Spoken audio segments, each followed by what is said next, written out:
Power star Pawan Kalyan నటించిన Katamarayudu movie pre release event కొద్ది గంటల క్రితం జరిగింది. అనుకుంటున్నట్లుగా ఫ్యాన్స్ హంగామాతో జరిగిన ఈ ఈవెంట్ లో పవర్ స్టార్ స్పీచ్ హైలైట్ గా నిలిచింది. మాటల మాంత్రికుడు త్రివిక్రమ్ శ్రీనివాస్ కూడా వచ్చిన కాటమరాయుడు ప్రీ రిలీజ్ ఈవెంట్ లో పవర్ స్టార్ ను దేవుడిగా కొలిచే నిర్మాత నటుడు బండ్ల గణేష్ స్పీచ్ అందరినీ ఆకట్టుకుంది. ఆయన గురించి ఏం చెప్పమంటారు అంటూ మైక్ అందుకుని స్పీచ్ మొదలుపెట్టిన బండ్ల గణేష్ దేశం కోసం ఎన్నో ప్రయాసాలు పడిన మహానేతలు గుర్తు చేసి అందరితో సమానుడు అని చెప్పనా అంటూ మాట్లాడిన బండ్ల స్పీచ్ ఆడిటోరియంలోని పవర్ స్టార్ ఫ్యాన్స్ అందరినీ ఉత్తేజపరిచింది. అంతేకాదు స్పీచ్ చివర్లో my name is Bandla Ganesh, my god is Pavan Kalyan అంటూ స్పీచ్ ముగించడం అన్నింటికంటే హైలైట్ గా నిలిచింది. పవర్ స్టార్ మీద ఉన్న గణేష్ అభిమానం ఇప్పటి నుండి చూస్తుంది కాదు. అయితే పవర్ స్టార్ ను దేవుడిగా పూజించే Ganesh Katamarayudu pre release event లో మరోసారి రెచ్చిపోయాడు.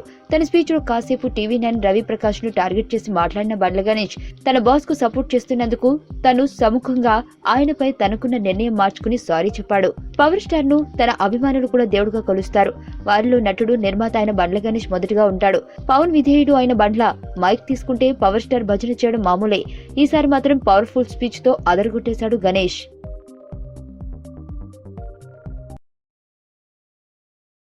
సుబ్బు, నీకు తెలుసా నాకు ఎర్లీ మార్నింగ్ ఒక కల వచ్చింది. ఏమని?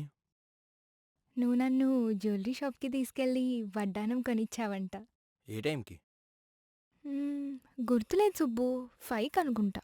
అదే మరి 5కి మీ బాబు వచ్చి బిల్లు కట్టినట్టు నాకు కాల్ వచ్చింది.